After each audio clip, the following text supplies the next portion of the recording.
Hello everyone, welcome to my channel Priyanka academy. आज की commerce की क्लास में आप सबका स्वागत है। तो चलिए क्लास को स्टार्ट करते हैं। जैसा कि आप सबको पता है, हमारा जो टॉपिक है वो क्या है, अकाउंटिंग कंसेप्ट, और ये उसकी सेकंड क्लास है।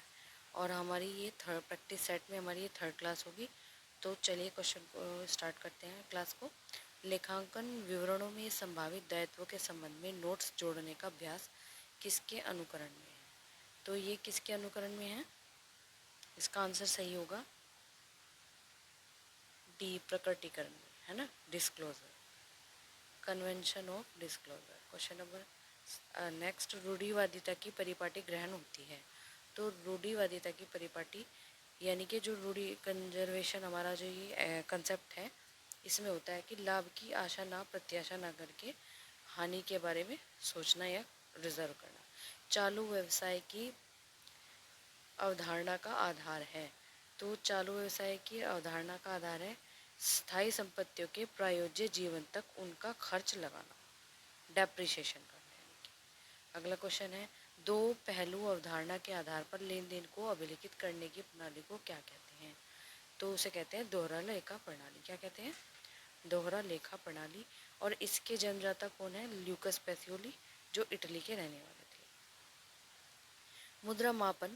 मुद्रा मापन के अवधारणा के अनुसार व्यवसाय के लेखा पुस्तकों में से किसे व्यवसाय की लेखा पुस्तकों में अंकित किया जाता है?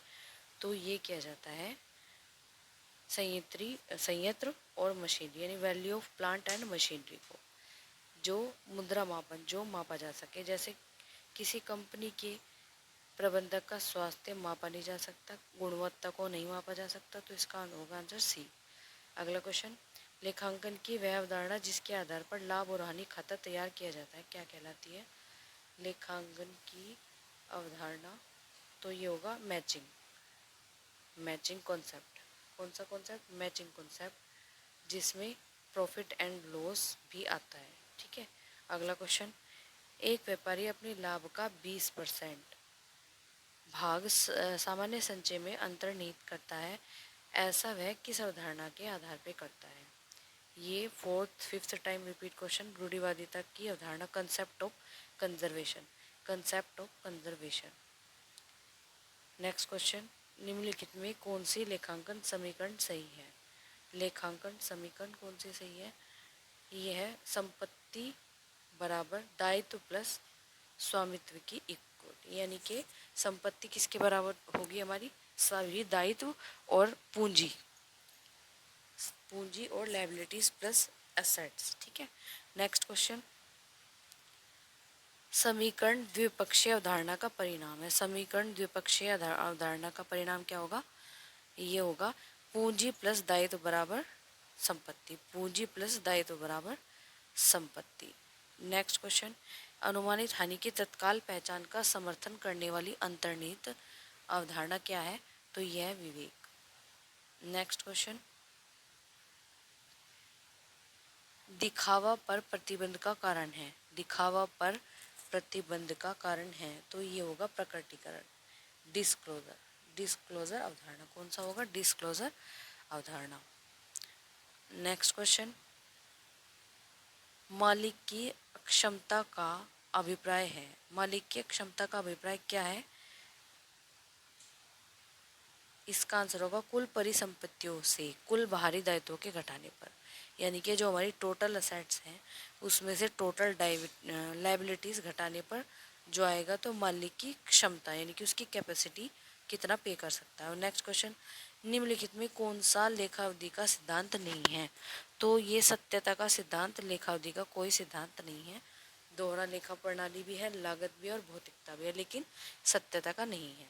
अगला क्वेश्चन करते हैं, किस लेखांकन अवधारणा के अनुसार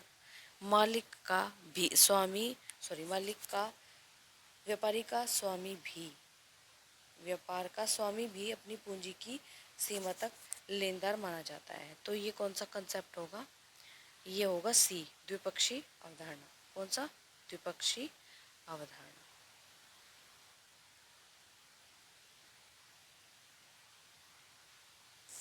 सॉरी, एक बार चेक कर लेती हूँ मैं।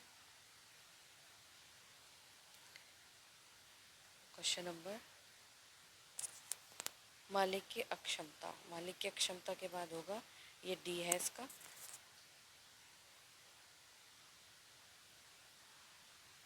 आगे चलते हैं, किस लेखांकन अवधारणा, तो इसका आंसर होगा द्विपक्षीय अवधारणा। नेक्स्ट क्वेश्चन नंबर,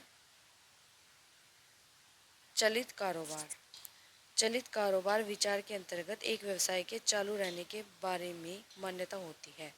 तो ये होती है अपरिमित अवधि, यानी कि अनलिमिटेड पीरियड तक।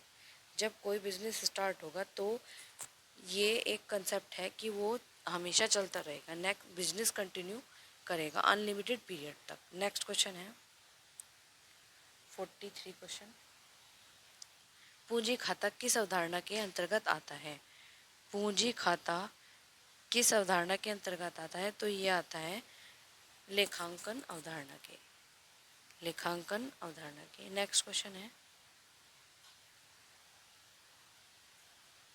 सॉरी, पृथक व्यवसाय, ये है सेपरेट बिजनेस। पूंजी खाता किस, जो पूंजी है वो किसी बिजनेस का जो प्रोप्राइटर यानी कि इक्विटी शेयर धारक होता है वो उसका मालिक होने के अलावा कंपनी से सेपरेट एंटिटी होती है, तो इसमें पृथक व्यवसाय, व्यवसायी अपने व्यवसाय से पृथक होता है, डिफरेंस होता है, इसलिए उसे इस अवधारणा के अंतर्गत पृथक व्यवसाय का अवधारणा कहते हैं। पूंजी खाता पृथक व्यवसाय की अवधारणा के अंतर्गत आता है। आगे चलते हैं, रूढ़िवादिता के सिद्धांत के अंतर्गत स्टॉक का मूल्यांकन किया जाएगा। रूढ़िवादिता के सिद्धांत के अंतर्गत, ये इम्पोर्टेंट क्वेश्चन और इजी है, बाजार मूल्य और लागत मूल्य में जो कम होगा, मार्केट प्राइस और cost price which ever is lower, जो दोनों में कम हो। नेक्स्ट, व्यवसाय में संभावित हानियों का आकलन पूर्व में ही कर लेना चाहिए। यह परंपरा, ये 7 टाइम रिपीट क्वेश्चन है, कंजर्वेशन रूढ़िवादिता, हानि का आकलन पूर्व में ही कर लेना चाहिए, उसके लिए कुछ व्यवस्था एडजस्टमेंट पहले ही करके रखना चाहिए। नेक्स्ट क्वेश्चन,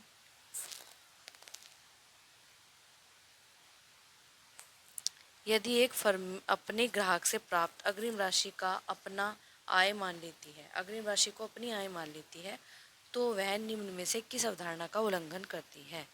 यदि एक फर्म यानी कि किसी कस्टमर से अगर एडवांस आता है और उसको इनकम मान लिया जाता है, तो यह रियलाइजेशन अजम्पशन इसको उल्लंघन करती है, रियलाइजेशन अजम्पशन का। नेक्स्ट क्वेश्चन, एक व्यवसाय की संपत्ति से आशय क्या होता है? व्यवसाय की संपत्ति से आशय होता है देनदारियां प्लस पूंजी, यानी कि जो पैसा देना है व्यवसाय में और हमारी पूंजी को मिलाकर ये हमारी टोटल संपत्ति होती है। नेक्स्ट क्वेश्चन, लेखांकन समीकरण आधारित है, लेखांकन समीकरण आधारित है डुअल एस्पेक्ट कॉन्सेप्ट पर, dual aspect concept. Next question, वह लेखांकन अवधारणा जहाँ व्यवसाय इसके स्वामी से अलग होते हैं, व्यवसाय इसके स्वामी से अलग होते हैं। गोइंग कंसर्न, तो ये आएगा इसमें going concern concept, going concern के कंसेप्ट। नेक्स्ट क्वेश्चन,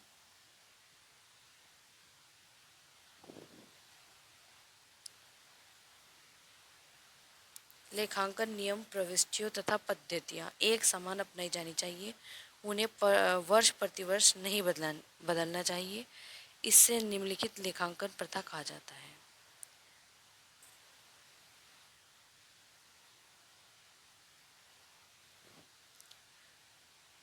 तो ये होगा संपूर्ण प्रकटीकरण, यानी कि फुल डिस्क्लोजर। क्या होगा इसका आंसर? Full disclosure. अगला क्वेश्चन,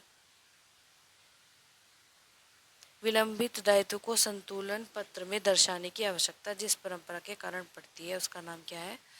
विलंबित दायित्व को, इसका होगा आंसर